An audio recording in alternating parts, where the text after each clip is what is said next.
جناب السلام علیکم، کیا حال چال ہے؟ دو بہت بڑی خبریں آپ کے لیے۔ ایک تو خبر ہے کہ عمران خان صاحب پاکستان میں ہی نااہل نہیں ہو رہے، امریکہ میں ہی ان کی معاملات کی انویسٹیگیشن نہیں ہو رہی، اور امریکہ میں بھی گرفتاری کے امکانات نہیں ہیں، بلکہ اب یہ معاملہ انگلینڈ اور لندن تک پہنچ گیا ہے۔ اور اس کے بارے میں آج جو خبر آئی ہے اس کے حوالے سے national charity and crime agency جو ہے وہ انہوں نے اپنی تحقیقات کا آغاز کر دیا ہے۔ یہ دیکھیے، یہ ہوتا ہے مکافات عمل۔ کس طرح کہتے تھے یہ نواز شریف کے گھر کے باہر نعرے لگواتے تھے چور ڈاکو کے، امریکہ میں یہ نہیں جا سکتے، یو اے ای میں یہ نہیں جا سکتے، انگلینڈ میں یہ نہیں جا سکتے، اور پاکستان میں فل پھنسے ہوئے۔ کس طرح پھنسے ہیں، کیا تحقیقات ہو رہی ہے، اس کے حوالے سے آج کے اس ویلاگ میں بات ہوگی۔ دوسرا بڑا اہم ایشو جو ہے جو اس میں ڈسکس ہو جائے گا، مولانا طارق جمیل معروف عالم دین، ان کا ایک بیان آ گیا، اور بیان وہی ہے جو تحریک انصاف کے کسی بھی جو ورکر کا بیان ہوتا ہے، صرف اس میں انہوں نے مذہبی حوالے ڈالے اور کہا اوپر سے نیچے سے دائیں سے بائیں سے گڑبڑ کر کے ایک حکومت کو فارغ کر دیا گیا، اور کس طرح انسان جانوروں کی طرح بکے۔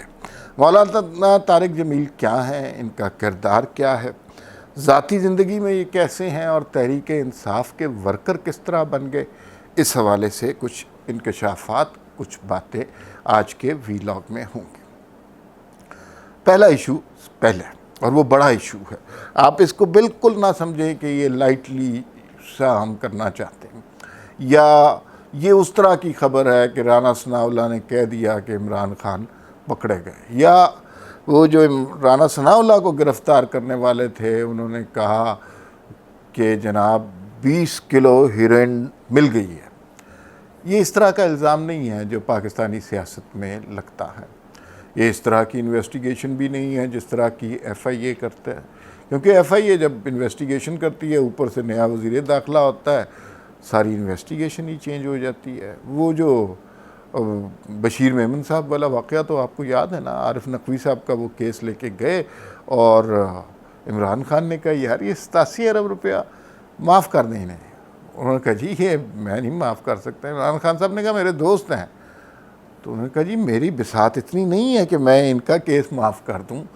تو عمران خان صاحب نے کہا جی کہ اچھا اگر میں معاف کر دوں، انہوں نے کہا خان صاحب آپ بھی معاف نہیں کہا، آپ کس قانون کے تحت معاف کر دیں گے کہ الیکٹرک والا 87 ارب روپیہ دینا ہے ایک بندے نے، ہم اسے کیسے معاف کر دیں گے، آپ کا دوست ہے۔ تو خیر بشیر میمن نے یہ سچ کہا اور پھر سچ بھگتا بھی اور فارغ بھی کر دیے گئے، اور میرے خیال میں ان کی ریٹائرمنٹ میں 3 مہینے رہتے تھے جب ان کے ساتھ یہ واقعہ پیش آیا۔ تو خان صاحب تو آپ کو پتہ ہے ان کی اے ٹی ایمز کے معاملے میں جو ہے وہ تو بالکل برداشت نہیں کرتے۔ اچھا اب یہ جو برطانیہ میں انویسٹیگیشن شروع ہوئی ہے، یہ اس انویسٹیگیشن سے قطعاً مختلف ہے جو انویسٹیگیشن یہاں پر عام روایتی ادارے، سیاسی بیانات اور یہ سب کچھ ہوتا ہے۔ یہ سیریس ایشو ہے، اور اس میں بہت زیادہ کنٹریبیوٹ کیا ہے سائمن کلارک کی جو فائنینشیل ٹائمز میں نیوز سٹوری چھپی ہے۔ ہمارے ہاں کی طرح تھوڑی اخباروں میں جو چھپ جاتا ہے لوگ پہلی بات یہ کہتے ہیں نہیں جھوٹ لکھا ہوگا، تو وہاں پہ اگر کوئی اتنی بڑی سٹوری کر رہا ہے صحافی، اور اسے پتہ تھا کہ اس سے پاکستان کی حکومت اوپر نیچے ہو جائے گی، اس کے باوجود وہ سٹوری کر رہا ہے، تو اس کے پاس یقیناً کچھ شواہد ہوں گے، اور اس نے جو ہے وہ شواہد طلب کرنے پہ وہ جمع بھی کروا دے گا کہ یہاں سے خیرات کے نام پہ پیسے لے کے جاتے رہے، وہاں پہ سیاسی جماعت میں لگاتے رہے۔ یہ کہانی ہے، اور بڑی شدید انویسٹیگیشن شروع ہوئی ہے، اور اس کے اندر اب پتہ چلے گا جو خیرات کے نام پر، اور میں ایک بڑا دلچسپ واقعہ بھی آپ کو سناؤں گا۔ میری ایک دفعہ علیمہ خان سے ملاقات ہوئی تو اس میں کیا ہوا وہ میں بھی آپ کو بتاتا ہوں۔ تو یہ صرف ابھی آہستہ آہستہ پتہ چلے گا کہ یہ پیسے صرف خیرات کے نہیں تھے، یہ خیرات کے سیاسی جماعت میں نہیں لگائے. مجھے یہ لگتا ہے اور میرا ہنچ ہے یہ سیاسی جماعت بھی ایک فیس ہے. اصل میں یہ پیسے گئے ہیں اپنی تجوریوں میں، علیمہ خان کی تجوریوں میں، اور بے تحاشا ان کے جو فیملی کے لوگ ہیں انہوں نے کھل کے گنگا میں ہاتھ دھوئے ہیں. اب انگلینڈ میں جب یہ شروع ہو جائے گی ساری انویسٹیگیشن تو اس کے ثبوت آئیں گے، اور وہ انفلوئنس نہیں ہوں گے کہ پاکستان کی سیاست میں کیا ہو رہا ہے اور امریکہ کے خلاف کون سا بیانیہ بن رہا ہے. وہ ان چیزوں سے انفلوئنس نہیں، وہ اپنی حکومت سے بھی انفلوئنس نہیں ہوتے. یہ جو ان کی نیشنل کرائم ایجنسی ہے یہ تو بہت تھورو کام کرتے ہیں نا. تو ثبوت ان کو اب چاہیے. ثبوت کی پہلی بنیاد جو ہے وہ سائمن کلارک کے فائنینشیل ٹائمز کی سٹوری سے انہیں مل گیا. اب اس کے بعد وہاں پر اکاؤنٹس چیک ہونے شروع ہوں گے. اب اس کے بعد پتہ چلے گا کہ شوکت خانم کے لیے جو چندہ اکٹھا کیا اس کی مالیت کتنی تھی. دیکھیے کتنا ظلم ہے. میں بار بار یہ بات کرتا ہوں. ایک بچے کی ہمیں تصویر دکھاتے ہیں کہ جو کینسر کا پیشنٹ ہے اس کے لیے خیرات دیں، اور پاکستان میں شاید ہی کوئی شخص ہو جس نے وہ خیرات زکوٰۃ نہ دی ہو. 10 روپے والا میسج تو ضرور کیا ہوگا، اس لیے کہ نیکی کا کام ہے، کرنا چاہیے. لیکن اس کے پیچھے ہو کیا رہا ہے؟ اس کے پیچھے وہ خیرات صدقات نہ صرف جو ہے اس میں استعمال ہو رہی ہیں سیاسی جماعتوں میں، بلکہ اپنے اکاؤنٹس بھی بھرے جا رہے ہیں. اب دیکھیے خان صاحب کا جو لیوش لائف سٹائل ہے اس میں 300 کنال کا ان کا گھر ہے. آپ سب لوگوں کے گھر ہوں گے اور اس میں آپ کو پتہ ہوگا کہ 5 مرلے 10 مرلے 1 کنال 2 کنال 10 کنال کا گھر مینیج کرنے میں کیا پرابلمز آتی ہیں، کتنا خرچہ ہوتا ہے. وہ بجلی کا بل، پانی کا بل، گیس کا بل، صفائی، کھانا پینا، ملازم، یہ وہ کتنے پیسے بنتے ہیں. اور اس پہ آج تک کسی نے نہیں پوچھا خان صاحب یہ آپ کے گھر کا خرچہ کیسے چلتا ہے. ریحام خان صاحب نے اپنی صاحبہ نے اپنی کتاب میں کہا کہ انہوں نے باتھ روموں میں تجوریاں بنائی ہوئی ہیں، اس کے اندر ڈالر پڑے ہوئے ہیں بے تحاشا. اور 300 کنال کا گھر، زیرو آمدن، زیرو. اور کوئی پوچھے تو کہتے ہیں جی خان کا بلہ تو کروڑوں میں بک جاتا ہے.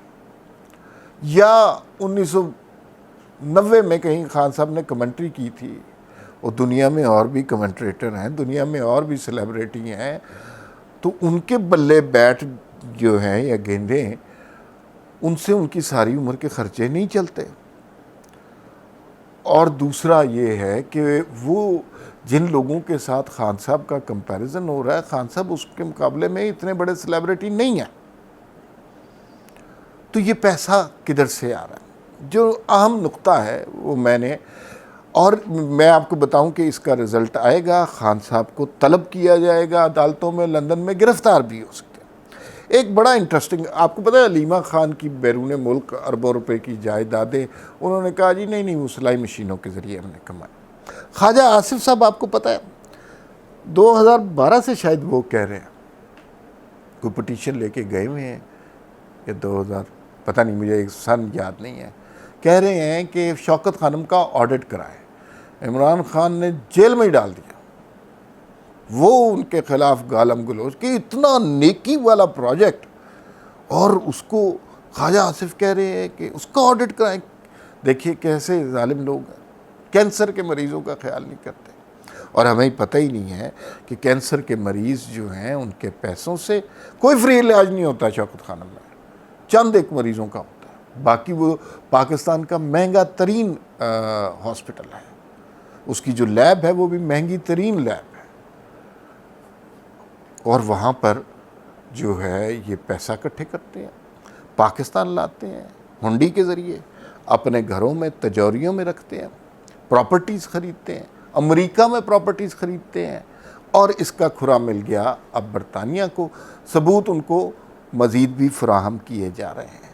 اس میں کچھ سوالات وہ ہو سکتا ہے حکومت پاکستان سے بھی پوچھیں.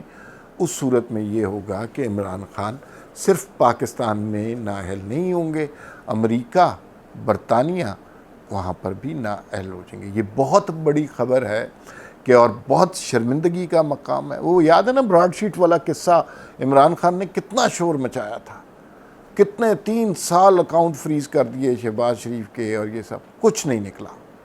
تو خان صاحب اب دیکھیے گا، اب کہیں گے کہ یہ برطانیہ کی ہمارے خلاف سازش ہے، امریکہ کی اب کافی ہو گئی، اب یہ برطانیہ کی سازش ہو گئی ہے. اور یہ حالات اب خان صاحب بری طرح فل پھنس رہے ہیں اور حالات ان کے لیے خراب ہو رہے ہیں. اب دوسرے ایشو پہ آ جاتے ہیں. دوسرا ایشو مولانا طارق جمیل کے حوالے سے.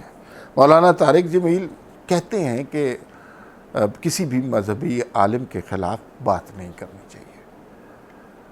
لیکن جب ہم تحریک انصاف کی طرف سے دیکھتے ہیں، مولانا فضل الرحمان بھی مذہبی عالم ہیں، ان کا اپنا مکتبہ فکر ہے، ان کے مدارس ہیں، بچوں کو قرآن، فقہ اور منطق کی تعلیم وہاں پر دی جاتی ہے. صحیح ہے یا غلطی سے آپ اختلاف کر سکتے ہیں کہ یہ مدارس ہونے چاہیے یا نہیں، لیکن وہ بھی مذہبی عالم ہے نا. ان کو تو آپ کہتے ہیں ڈیزل، اور اگر طارق جمیل صاحب پہ کوئی تنقید کرے تو وہ کہتے ہیں کہ ان کا تو سیاست سے کوئی تعلق ہی نہیں ہے، وہ تو اسلام کی تبلیغ کے لیے آئے ہیں. وہ اسلام کی تبلیغ کے لیے نہیں، جو ابھی تازہ بیان آیا ہے وہ تحریک انصاف کے اسلام کی تبلیغ کے لیے آئے ہیں. مثلا انہیں بہت زیادہ دکھ ہے کہ یہ جو ہے ایک حکومت کو خرید کر لوگوں کو تباہ و برباد کر دیا گیا. یہی مولانا صاحب جب سینٹ چیئرمین کا الیکشن ہو رہا تھا تو منہ میں گھنگنیاں ڈالے کیوں بیٹھے تھے؟ اس وقت مذہبی شاعر کیا حکم دیتے تھے اس حوالے سے کبھی نہیں بتایا. یہ ہمیں حوروں کے قصے سناتے رہے ہیں، اس سے نکلنے ہی نہیں دیا عام آدمی کو. پھر دوسری بات یہ ہے کہ 2018 کا الیکشن متنازع ترین، بہت بڑی دھاندلی ہوئی، پاکستان کو بہت بڑا نقصان ہوا. ایک لفظ نہیں بولا مولانا نے. یہ بھی نہیں کہا کہ اوپر سے نیچے سے دائیں سے بائیں سے ہر جگہ سے دھاندلی ہوئی ہے. یہ بھی نہیں کہا کہ اوپر سے نیچے سے دائیں سے بائیں سے لوگ خریدے گئے ہیں.